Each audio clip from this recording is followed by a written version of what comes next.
Since George A. Romero's Night of the Living Dead, zombies have been a mainstay in pop culture. Now, I know by a purist definition, Resident Evil 4 is technically not a zombie game. Zombies are the dead reanimated. These things are infected with Las Plagas. Okay, fine, but in my book, 28 Days Later is a zombie film, and those things are infected with monkey rage. So, you know, tomato to zombie. As far as story goes, Mr. President, sir, your daughter's been kidnapped by a religious cult and taken to Spain. I want her brought back, goddammit! I'm the goddamn President of the United States! Sir, we only have one available person for the job and he doesn't speak Spanish. Can he fire a gun? Yes? He'll be fine.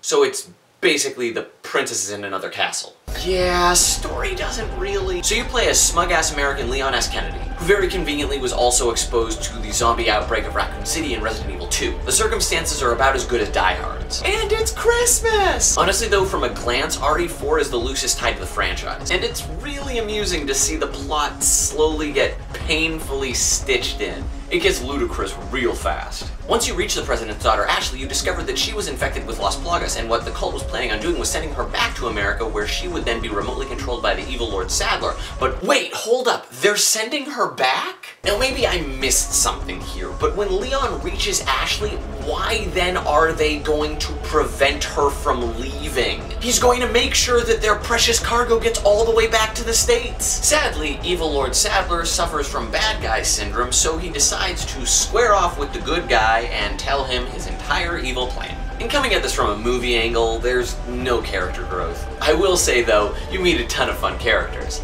Like this guy, and this guy.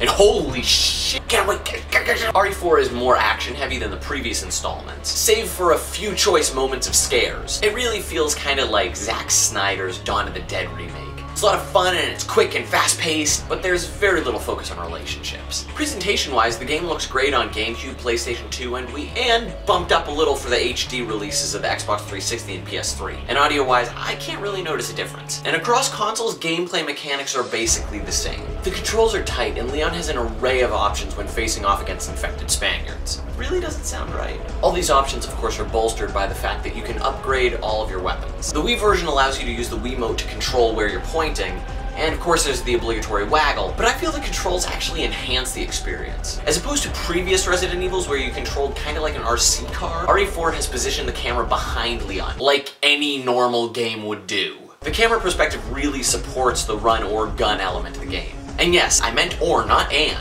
If you want to shoot something, you gotta plant yourself. This actually helps greatly in increasing tension of the game, because you can really paint yourself into a corner in some situations. However, the game inputs aren't without flaw. In-game, you occasionally have to Mario Party it up to engage in a certain action or defend against an enemy. But Capcom was like, why stop there? So there are quick time events during all the cutscenes, which is fine at first, but after a point it just...